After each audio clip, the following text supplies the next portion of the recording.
great to see that so many of you from so many parts of the world are online today to take part in this webinar, which is on the skills required for the speaking test of the Cambridge English First for Schools exam.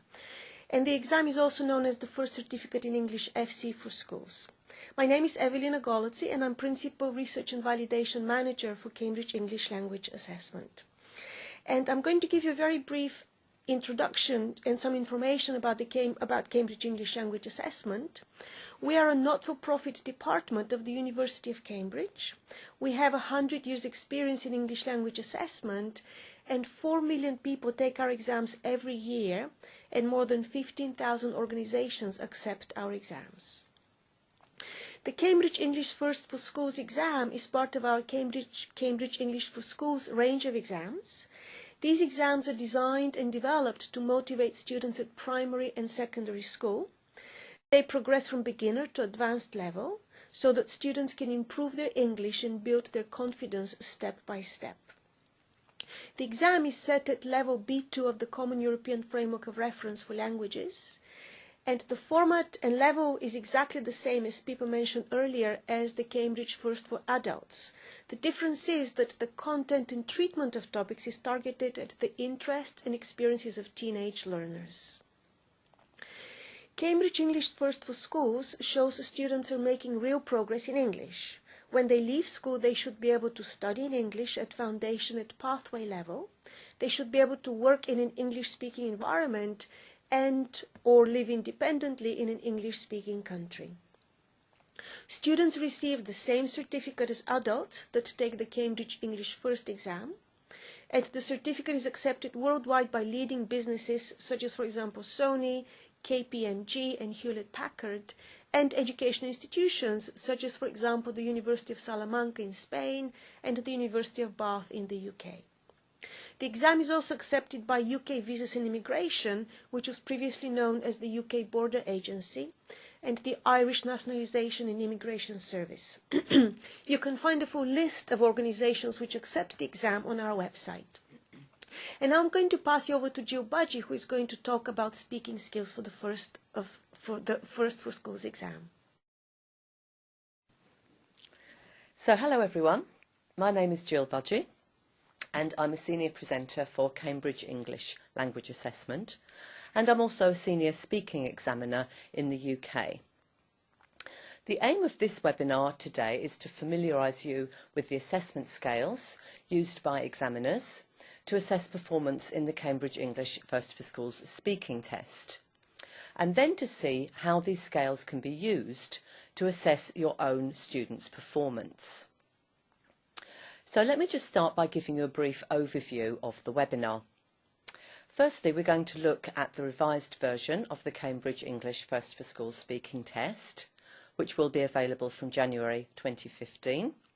And I'll give you a brief summary of the changes to the speaking test and point out anything that's different to the 2014 version of the exam. Then we'll take a look at the assessment scales used by examiners to assess a candidate's speaking performance at B2 level. As part of this, we'll look at what candidates need to do to perform better in the test. Following this, we'll look at how these assessment scales can be used to assess a candidate's performance. And I'll show you some clips of candidates taking a speaking test, and you'll have the opportunity to use the scales to assess these candidates. We'll then look at some practical ideas for how to practice for different parts of the speaking test. And finally, we'll give you some useful links for further information and support. Before we start, I'd just like to remind you that you will need a pen and paper later on in the webinar to take some notes, so please make sure you have those to hand. So let's start then by taking a quick look at the revised version of the Cambridge English First for Schools speaking test. We'll look at the format and see what has stayed the same and what has changed. The overall format of the speaking test remains the same. There are 4 parts in the test. It lasts approximately 14 minutes in total for a pair of candidates, and there are usually 2 candidates being assessed by 2 examiners. In the event of an uneven number of candidates, 3 candidates will be assessed at the same time, and the timing will be adjusted to reflect this, exactly as happens now. So here you can see a summary of the different parts of the speaking paper. So for those of you who know the current version, have a quick look at the table and then write in the chat box one difference that you can see in this new version of the paper. Just have a look and make a note in the chat box. Yep, somebody's spotted it. Excellent. That's right. So lots of you have given the correct answer, which is that many aspects of the test are the same, but the key difference is that in part 3, written prompts are provided, rather than the picture prompts that are given in the current version of the test. There are a few more minor changes, and here's a summary of them. For part 1, the timing has been reduced from 3 minutes to 2 minutes, and the examiner will choose from 3 sets of 4 questions rather than 5 sets of 5 questions. In part 2, more is expected from the listening candidate after each candidate's long turn, and the response time has increased from 20 to 30 seconds. The examiner may ask the candidate why or why not, so that they can expand their answer. And as we've just discussed, part 3 has the biggest change, as the picture prompts will be replaced with written prompts. And the task will be split into a 2-minute discussion phase, followed by a 1-minute decision-making phase. Part 4 keeps exactly the same format, but is 4 minutes long. So 8 minutes in total for parts 3 and 4 instead of 7 minutes in the current version. We'll have a look at some examples of these tasks later in the webinar, when I'll show you some video clips of candidates. But first, I'd like to look at how the speaking test is assessed.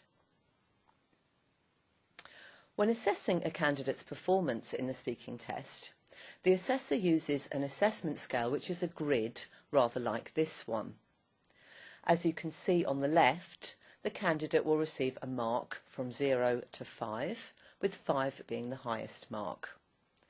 The assessment is split into 4 categories or subscales. These scales that you can see across the top then are grammar and vocabulary, discourse management, pronunciation and interactive communication. Now let's look at the actual assessment scales that the assessor uses in the test. If you're looking at this on a small screen, you may find it difficult to read the descriptors here, but please don't worry, because we're going to be looking at the individual descriptors in more detail in a moment. And you can also download the assessment scales from the website, and I'll give you the link to that later. As you can see, there are only descriptors for bands 1, 3 and 5, as the levels in between share features of the descriptors on either side. It's interesting to look at the descriptors for 1, 3 and 5 to see what differentiates one level from another. As teachers, you will want to see where your students fit in the table with their current performance, but you will also want to see how they can move up the bands. The difference in wording of each band descriptor indicates what students have to do to get a better score in each area. So let's take a look at the descriptors for grammar at bands 1, 3 and 5. As we've just said, grammar and vocabulary are actually assessed together, but we're just going to look at the descriptors focusing on grammar to begin with. So I'd like you to use your pointer to indicate which words are significant in differentiating bands 3 and 5 from band 1. So use your pointer to show the words that differentiate between the levels. Do we have the pointer? Okay, that's it. So we've got complex grammatical forms, that's right, and a range of simple forms, exactly, and attempts some complex grammatical forms, that's right. So you can see that I've highlighted the words that differentiate between the bands here, just as you pointed out. As you can see, the difference between bands 1 and 3 is that the candidate attempts some complex grammatical forms. So this would show you that it's a good idea for you to push your students who always use simple structures to try to use more complex ones. They don't need to be completely accurate, but they should try to use them. Also, just to mention that in the handbook and on the website there is a glossary of terms where they can see the difference between complex and simple grammatical forms. For band 5, they need to show good control of some of the complex grammatical forms, so they need to show that they can be accurate as well. They also need to use a range of simple grammatical forms, so they mustn't keep using the same structures again and again. If you want to use these scales to assess your students' ability to use grammar and vocabulary, you could use a table which you can fill in while you listen to your students speaking. Have a look at the table here. You can see that the descriptors have been changed into questions, in fact. And the idea for this was taken from a worksheet called Assessing Speaking Level B2 from the Teaching Support website. And I'll give you a link to this worksheet at the end of the webinar. As you can see, the first two categories focus on grammatical forms, and the third looks at vocabulary. Under good and not so good, you should write examples that your student uses in order to give them feedback on what they need to work on. We're now going to watch some students doing part 1 of the speaking test, and I want you to focus on the male student, Kok Wee, on the left. I'd like you to imagine that Kok Wee is your student, and I want you to make some notes of some examples of what he says that fit under each of the categories here. So for the first one, does the speaker use simple grammatical forms with control? Under good, you should write down some examples of where he achieves this. And under not so good, you should write down some examples of where he uses simple grammatical forms, but not accurately. I'll just give you a minute to make a note of the questions in the table, as you won't be able to see it while you're watching the video. So just jot down simple grammatical forms with control, that's the first one, complex grammatical forms, and a range of appropriate vocabulary. As long as you've got those are the key things to make a note of.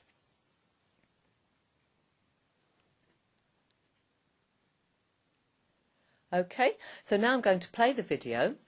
It's an extract from part 1, as I said. I won't show you the introductions to save time. And remember, I'll give you the link to this video at the end, so you can watch the whole of part 1 later if you wish to. And Kok Wee, tell us about a good teacher you've had. My good teacher, my economics teacher, his name is Darren. I like him because he gave us a lot of notes every single lesson. So I find it very useful for the education or something. And Chris, do you enjoy using the internet in your free time? Yes, I always doing online shopping, search TV shows online. It's quite useful because I can get everything I want from the internet. And Kok Wee, where would you like to go for your next holiday? Maybe Japan, because during the winter season, because I like snow a lot, I might go to there to ski or whatever. Do you enjoy reading? Yeah, I've started to read like 3 years ago. I like fiction books a lot. I read about them every night. And recently I just started a book called Clockwork Angels. Yeah. Okay. Thank you. So here's some of the language noted down by the examiner in the different categories. So Cockwe uses some simple grammatical forms with control, for example, present and past tenses, and most prepositions. But he makes occasional errors with agreement, such as he give us, every single lessons, etc. And also prepositions, I might go to there, is the other example. He doesn't actually attempt any complex grammatical forms in this part. And he uses a range of appropriate vocabulary: economics teacher, notes, winter season and fiction. And there's only one instance of a word which is not used correctly and where the meaning is unclear. I read light. Okay, so now going back to the assessment scales, let's focus on pronunciation. Here you can see the descriptors for pronunciation, and I'll just give you a moment to read through them. As you do, think about which word is used to differentiate between bands 3 and 5 here, and write the word in the chat box.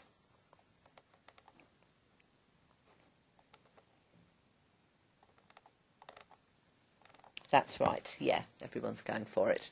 So yes, as you all spotted, the word which differentiates band 3 from band 5 is generally. So at band 5, the candidate has appropriate and clear pronunciation features, whereas at band 3, there is room for error in intonation, word stress and individual sounds, which is allowed for by the word generally. This scale can also be transferred into a table for assessing your students, as we looked at for grammar and vocabulary. So again, I'd like you to make notes in response to these questions about pronunciation, but this time about Chris's performance in part 2 of the speaking test. So Chris is on the right in the video. Again, you won't be able to see the table while you're watching the video, so please make some notes of the questions now. Okay, are the answers clear? Generally understood? Is the intonation appropriate? Can they use sentence stress appropriately? Word stress and individual sounds clear and correctly produced? Okay, so just make a quick note of those.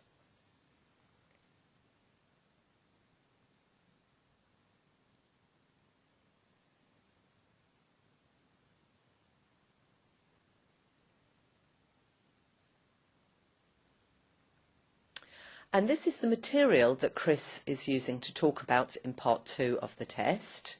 And the examiner gives these instructions. Here are your photographs. They show people spending time outside in different situations. I'd like you to compare the photographs and say what you think the people are enjoying about spending time outside in these situations. So now let's listen to Chris doing part 2 of the test and make some notes about the different aspects of her pronunciation. And for the first picture, they are having a picnic with their friends, and their smiley face on everybody's face. They seem very happy to chat with each other and spend their time with friends in the good weather. And for the second picture, the girls are hanging out on the street. They may go shopping or looking for the restaurants. And they spend their time with best friends and enjoy with the time with each other, like shopping with each other or just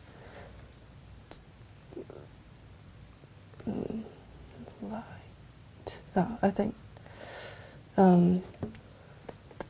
because more people there, so people might more enjoy spending this because have more fun. Thank you. So here's the table with the assessor's comments. As you can see, at times her volume and pitch were quite low, which meant the listener had to concentrate to understand her. Some of you have mentioned that also in the chat box. And her intonation was a little flat as well. However, her sentence and word stress was generally accurate, although her flow was sometimes affected by searching for words. Her individual sounds were generally articulated clearly, with a few exceptions. So what mark do you think Chris received for pronunciation? And how do you know this from looking at the comments? Type your ideas into the comments box now. Okay, yeah, so we've got a mixture of 3s and 4s there. She actually got a band 3 for pronunciation. And I think many of you predicted that because the word generally is used in the comments. And there's a balance of good and not so good. Another scale which you can focus on in part 2 is discourse management. Although, of course, in the real test, the examiner assesses on all of the scales throughout the whole test. Just write in the chat box what you can remember is included in discourse management. Write some ideas. Okay, coherence, linking utterances together, cohesion, organisation of ideas. That's right. Excellent, good. So here's a summary of what is included when assessing discourse management. In the First for Schools handbook, there's a glossary of terms which explains these concepts in more detail. Extent of language, for example, needs to be appropriate to the task. So the long turn in part 2 requires a longer stretch of language, whereas tasks which involve answering questions or discussion may require shorter or more extended responses. So obviously it needs to be appropriate. Coherence and cohesion can be achieved in a variety of ways, including the use of cohesive devices such as and, so and finally, and discourse markers such as you know, I mean and actually. Of course, using grammatical devices like reference pronouns or related vocabulary from the same lexical set can also contribute to making discourse cohesive and coherent. Here you can see the differences between the bands at B2 level regarding relevance, repetition and cohesion. And you can obviously see how they change as you move up the bands. Unfortunately, we don't have time today to watch a clip to assess discourse management, but on the website you can watch a clip of students doing part 2 of the speaking test and assess their language with a worksheet similar to the ones we've already looked at, which focus on discourse management, like this. As you can see, the descriptors have also been turned into questions relating to the elements of discourse management. And you can use this worksheet with your own students to focus on this yourself and give your students some useful feedback. So now moving on to the final assessment scale, which is interactive communication. Here are the descriptors for bands 5, 3 and 1, but they aren't in the correct order. So I'd like you to just quickly read the descriptors and choose the one you think describes a band 5 candidate by using your voting buttons A, B or C.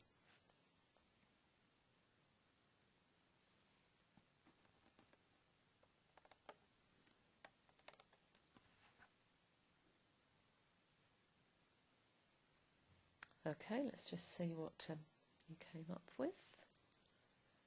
Yep, okay, that's right. People have gone for B. And B is the band descriptor for band 5. The important point here is that the candidate links contributions to those of other speakers, so makes reference to what has already been discussed. Another point is that they don't need support, whereas a band 3 candidate may require a small amount of support, possibly from their partner or from the examiner. For the purposes of assessing your students on interactive communication, Part 3, the collaborative task, seems like a good choice, as it's the part of the test where interactive communication is positively encouraged. As discussed previously, this part of the test has changed in the revision, as the candidates will be given written prompts rather than visual ones. So here are the prompts used by Coquey and Chris. Remember that candidates will have a 2-minute discussion phase, followed by a 1-minute decision-making phase, and we're just going to watch the discussion phase today. And in this task, the examiner says, "I'd like you to talk about something together for about 2 minutes. I'd like you to imagine that a school is going to start some after-school classes to encourage their students to learn new skills. Here are some ideas for the classes and a question for you to discuss." First, you have some time to look at the task. They have a few minutes, a few seconds, I mean, and then now talk to each other about why students might want to learn these skills. Here's the table for interactive communication with the descriptors turned into questions. And again, I'll just give you a minute to make a note of the questions. So we've got, does the speaker start the discussion? Does the speaker introduce new ideas? React appropriately to what the other candidate says? Keep the interaction going and involve the other candidate. So as long as you've got down the key points there. So watch the discussion phase of part 3.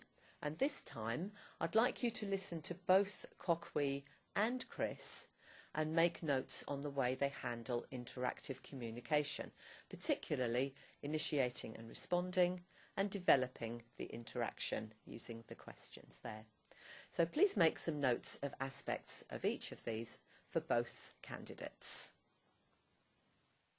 Students might want to learn another language because it's very useful for their future. They can communicate with other people using the certain language, and they can make more friends using the language. And if you learn another language, the university will be more interested in you because you are multilingual. That's what I thought. Yes, but what if the student can't speak English very well and still learn another foreign language? The two languages will mix up and might not speak both of it very well. Do you think? I won't reckon that, because if the students are not capable of their first language of what they are speaking, they won't take another link to learn another language. Yeah. Okay. As students that play sports well, it's another good thing to learn, because being healthy is also very important compared to just studying all the time. Do you agree? Yes, I love playing sports. And I think studying to play musical instrument might be popular as well, because if I was a boy and I play guitar, it's more useful to attract a girl. Yeah. Do you think? At your point of view, I agree. But some people learn instruments is because of their passion. They love playing music and they love music. Thank you. So here are the examiner's comments for Coquey.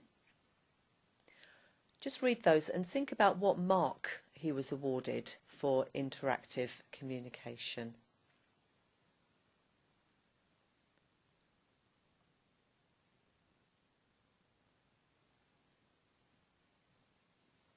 Okay, a mixture of mainly 3.5s and 4s. So he actually was given a 4 for interactive communication. And you can see from the comments that Cockwe attempted to link his contributions to his partners, which is one of the requirements for Band 5, as we saw. But he doesn't do this consistently. And here's the completed table for Chris. Again, have a look at those and think about what mark you think she was awarded for interactive communication, and write your ideas in the chat box.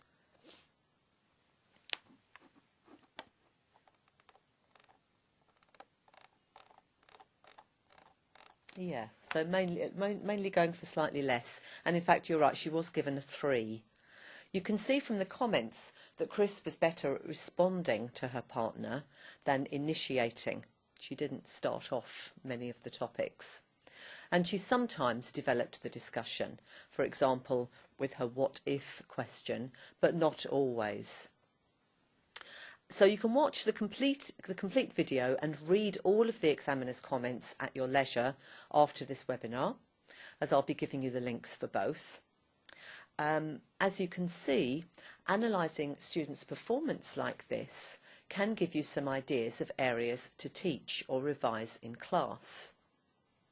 In this one, the assessor picked up on Chris's use of what if in this part.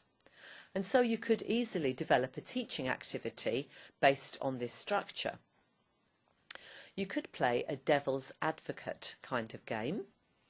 So first of all, take the prompts from a Part 3 exam task and give them to your students. Here we've got speak another foreign language and draw well from the task we've just watched. Working in pairs, ask them to think about how they might start to talk about each prompt. And you can see 2 examples here in column A. Then get them to think of a what-if statement that challenges the first thing that's said, as you can see here in column B.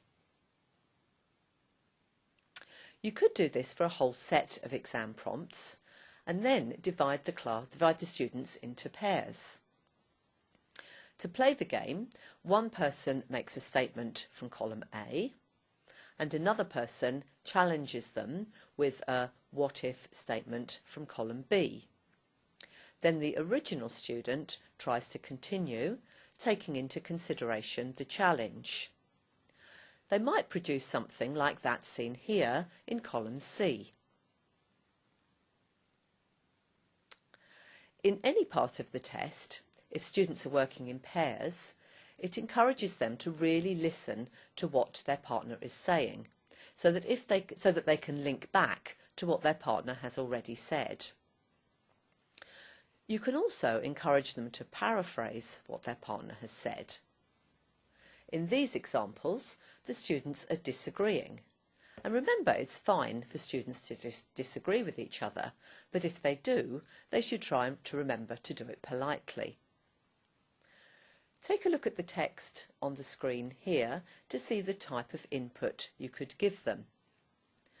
These are examples of ways of referring to what their partner has said.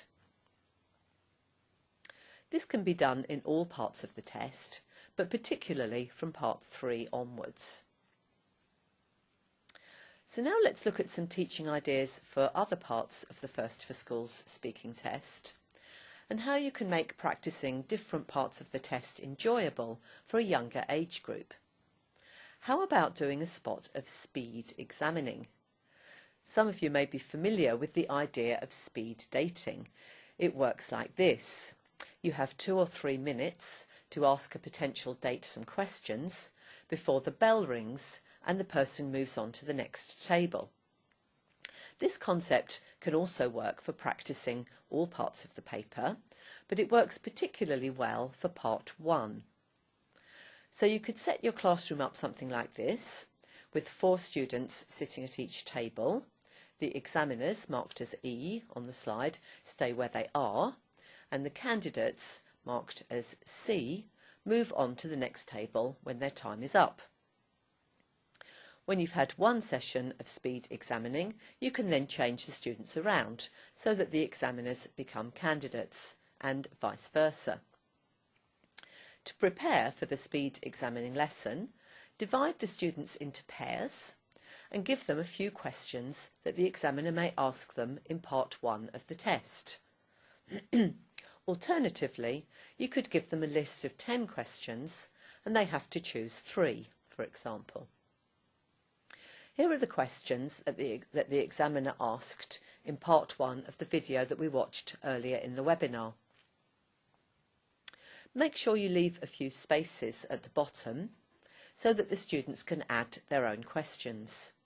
This helps to personalise it for the students and makes it more interesting when the candidates are moving on to different examiners, as they won't know what they're going to be asked.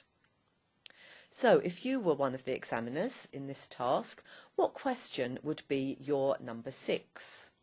Type your question into the chat box. Now let's get a few ideas of other questions.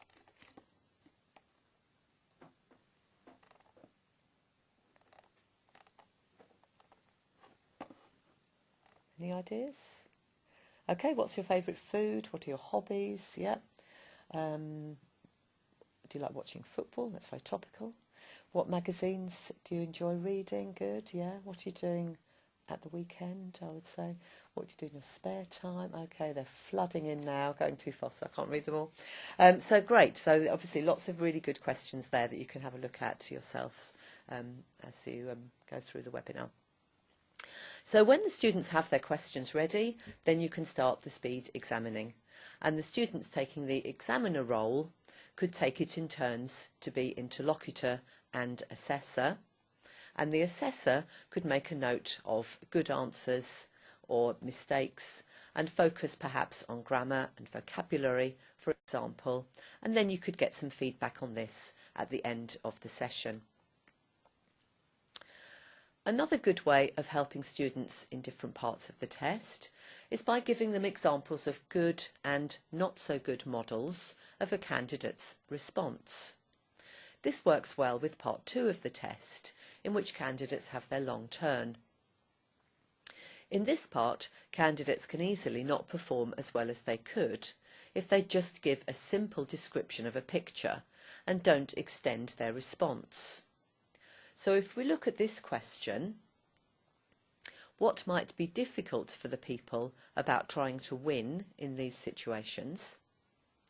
You could focus your students on the question and do some brainstorming of the kind of language that they might use in their answer, and then give them a simple response like this one.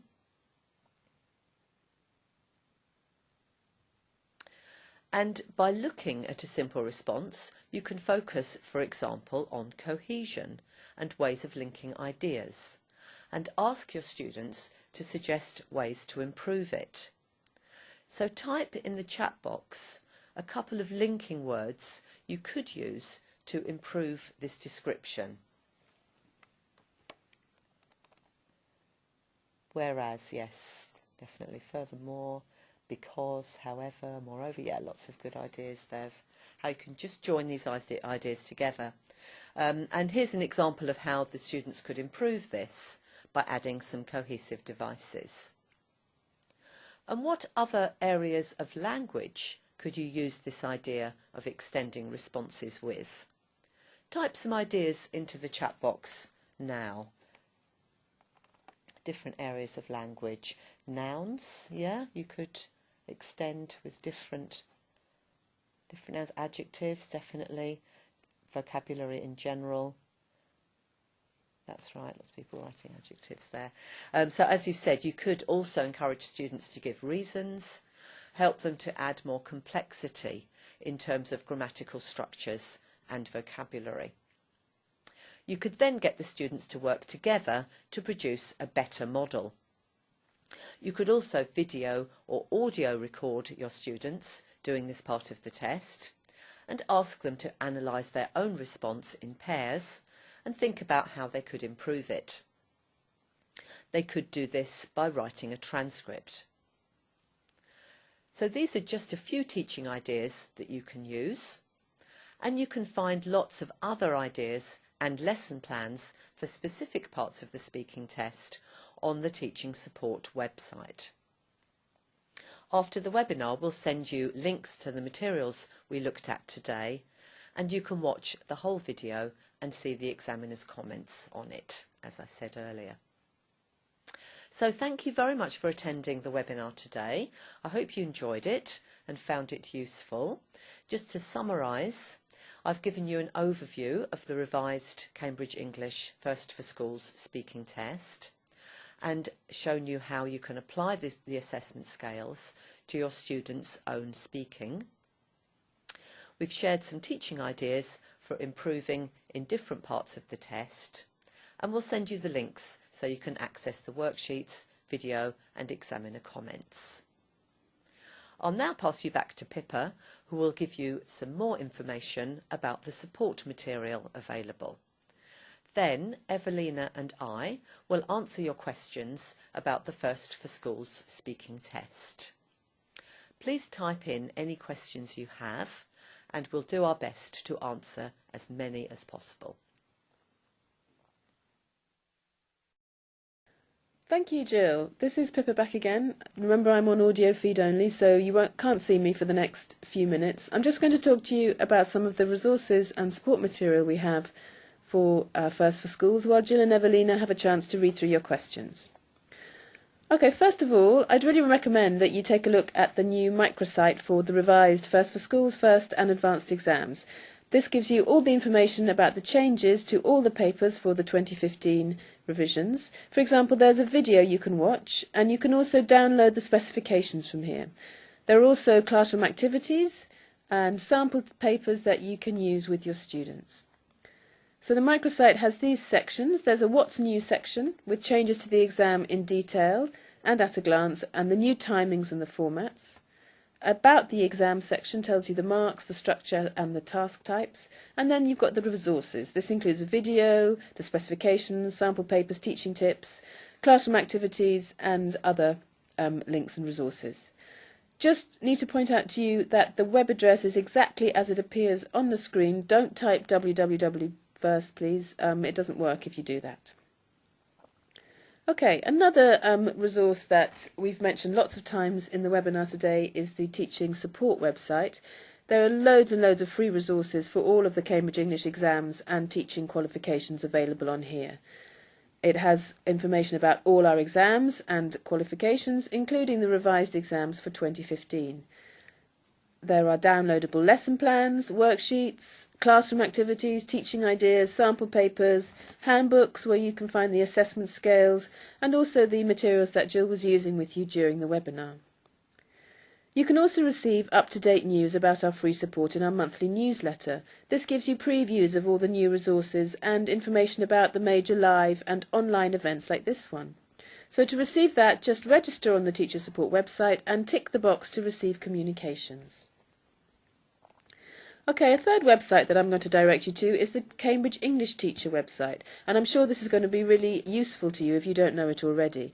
Cambridge English Teacher offers you resources and courses for your career and your career development. For example, there are how to teach courses about our popular Cambridge English exams and also a range of teaching skills. These are self-study courses with certificates from Cambridge. You can also find webinars with experts every 2 weeks. You can get knowledge from Cambridge books and articles and videos, and you can also access a global network of thousands of teachers and experts who you can learn from through discussions. To become a member, it costs just £28.50, and that gives you unlimited access and also a course of your choice. So maybe this one would be of interest to you.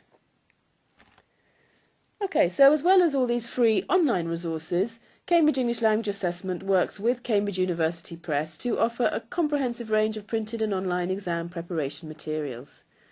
Let's start with some of the courses for First for Schools. So here we've got Compact First for Schools and Complete First for Schools. Compact is a 50 to 60 hour course. It's very focused on B2 level exam preparation. It covers all parts of each paper. Each unit includes a section which prepares you for a part of the speaking paper, and it will be available from September this year. If you want a full 90 to 120 hour course, then Complete is suitable for that. It's got integrated language development and exam task preparation, and all the parts of the speaking paper are thoroughly prepared. There's also a speaking reference which provides a comprehensive roundup on how to best tackle this part of the exam.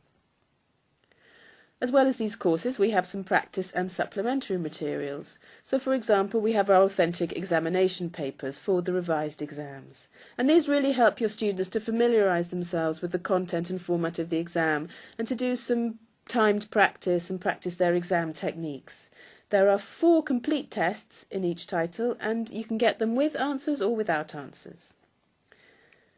We've also got First for School Trainer. This is a really popular resource. It has 6 practice tests in it with exam tips and preparation exercises and activities. And then coming out next year is Grammar and Vocabulary for First and First for Schools. This will give you lots of language development to support your students' overall performance. I should remind you just quickly that the level of the First for Schools exam is still at B2, it's exactly the same, so you can continue to use your grammar and vocabulary books that you currently use and other materials as long as you're prepared to adapt them to the new format of the exam. Okay, so all of our materials are unique and you can use them with confidence because they've been developed by a team of internationally recognised authors and experts in language assessment. And they're the only exam preparation materials for Cambridge English exams that use the Cambridge Learner Corpus. Now, the Cambridge Learner Corpus is a unique bank of thousands of candidate scripts from our Cambridge English exams, and our authors can use these to identify typical learner mistakes. They can then focus on common problem areas and help to train students to avoid these. And these insights from the English Profile Project have allowed us to develop vocabulary syllabi and exercises to target the vocabulary that learners have been shown to need at each CEFR level. Okay, I'm now going to hand you back to Jill and Evelina, who will answer your questions. Thanks for listening. Okay, so we've got a few questions then about different parts of the speaking test. First one is, should the students be encouraged to speculate and personalise their response to part 2? And the answer is definitely yes. This is what I was talking about when I've talked about extension and not just focusing on the picture and describing it, but extending it, in any direction that they want to. There's no penalty at all for talking about themselves in that part, and definitely speculating what might happen next, what the people might have done already, etc. So definitely. Another one is, are students discouraged from using the words from the task in part 3, and also are they focused to talk about everything which is on the paper in part 3? In part 3, obviously they have the task to talk about and they need to use the words on the page because it would be impossible to do the task without using them. So they are a springboard for their discussion, but they can they can go, as I said, in whichever direction that they want to. It's a good idea, I think, for the 2 minutes discussion phase to try and go round and use as many of the prompts that they can, because then they can keep going and talking about as many different things as possible. But also good to develop each one before they move on to the next one. So that's what I was talking about when we were talking about picking up on what your partner has said and developing that, not just moving straight on to the next topic with no response to link to what the partner has said. So making it sound like a real discussion, I think that's the key, really. Okay. Can I just emphasize here? I think the key word for part 3 is development of topics. It's not how many points from the task you've managed to talk about, it's how well you've developed specific topics. So that really is the key word that I think you should be going for. And just to go back to using the prompts, when we devised the test, we were very careful not to give too much language on the prompts because that's going to help some students. So we really kept the language to a minimum. But as Jill said, you have to use those words as a springboard to then develop those topics. Yeah. There was a question about accent, and that's to do with pronunciation. And the question said, would a student get a lower mark with a strong foreign accent? We have been very careful not to talk about accent in the pronunciation scales because the key word is intelligibility. So the question is, are you intelligible? And if you are, you're going to be awarded a high mark. So I, for example, have a foreign accent, but I'm still intelligible. However, if your accent interferes with how intelligible you are, then yes, that's going to affect your pronunciation mark, and you might get a lower mark. So it's about how easily understood you are, how intelligible you are, not about your accent necessarily. There was a question whether the speaking test is also changing for adults, and yes, both the for schools FC and the for adults FC is changing. The format is going to be identical, and a new format for both. It's and the speaking test, the speaking test changes in the for schools exam are going to be found also in the adults exam as well. Shall we maybe this one? Yeah. Okay. So we had a question about how freely can a candidate feel to interrupt their partner who doesn't stop talking in part 3. So this is to do with the interaction between the candidates, obviously, and you do sometimes get differences in ability between the candidates, but also between their personalities, if you like, how much they are willing to speak and interact, but also let their partner speak and interact. So it's important, I think, to make them realise that you can interrupt. You need to do it in the appropriate way, but it's a good strategy not to let your partner talk for too long. But also the other partner needs to know when to stop. So it's a kind of two-way thing which is going on when they're interacting with each other, but they're assessed individually. They're not assessed on their partner's performance. They're assessed on how they interact and operate in the test. Evelyn, anything to add on that? No, I think that's good, and I think we have time for just one more question. And the question says, do cultures influence the scores? For example, Japanese and Chinese are a bit shy. And it is true that your personality can affect the way you talk, and your partner's personality can affect your speaking as well. We believe that's a very small part of what speaking is, but it does play a role. So we've structured the speaking test considering this. And we have 4 different types of tasks in the speaking test. And the paired task where the influence of your partner is the strongest is only one part of the test. So I think that's really important to keep in mind when you're preparing students for this. So the first part is question and answer. There is no partner influence. The second part is a monologue. Again, there's no influence from your partner. The third part is where possibly any background characteristics can affect you. But that's followed by a part where the interlocutor steps back in. So if there was any lack of balance in how much each person contributed in part 3, then the interlocutor can address the conversation more towards anybody who's been disadvantaged. So I would say those background personality characteristics do play a role, but it's a very minimal role because of the format of the test. That's I think what I would answer to this question. Okay, great. Thanks, Evelina. So thank you very much for attending this webinar. I hope you found it useful. The next webinar coming up is on young learners, and it's on the 14th and 16th of July. So goodbye from both of us, and hope to see you soon. Bye-bye. Bye-bye.